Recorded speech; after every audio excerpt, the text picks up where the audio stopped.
दिल्ली जैसे महानगरों और बड़े बड़े शहरों में वायु प्रदूषण एक बहुत बड़ी समस्या है। मौसम ठंडा होते ही ये समस्या और बढ़ जाती है।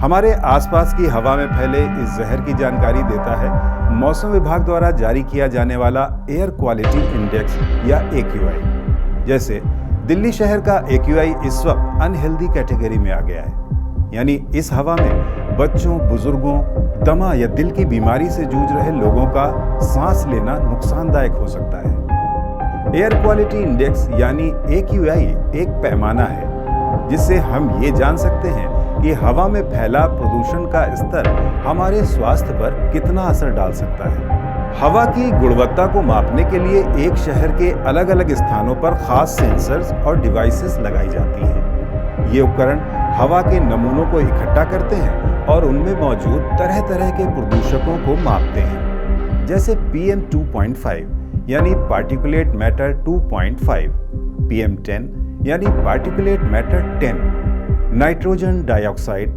सल्फर डाइऑक्साइड, कार्बन मोनोऑक्साइड और ओजोन। हवा में इन प्रदूषकों की मात्रा के आधार पर हवा की गुणवत्ता दिखाने के लिए 0 से 500 तक का स्केल इस्तेमाल किया जाता है।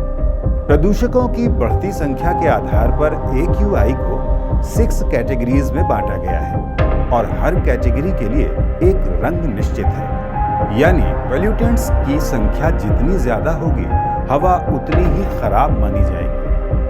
यह भी हो सकता है कि एक ही शहर में एक लोकेशन का AQI अनहेल्दी हो और दूसरी लोकेशन का सीवियर। जैसे एक जगह का AQI हो 150 से 200 के बीच और दूसरे स्थान का 200 से 300 के बीच। जैसे अभी दिल्ली का AQI कहीं अनहेल्दी है और कहीं सीवियर। विशेषज्ञों का मानना है कि पटाखों के चलते दिवाली के बाद AQI का स्तर और खराब हो सकता है, जिससे सांस लेने में दिक्कत, खांसी, गले में जलन जैसी समस्याएं बढ़ सकती हैं। मतलब ये कि ठंड के साथ साथ हमें वायु प्रदूषण से जूझने की तैयारी भी करनी है। वैसे आपने अपने आसपास की लोकेशन का AQI चेक किया क्या?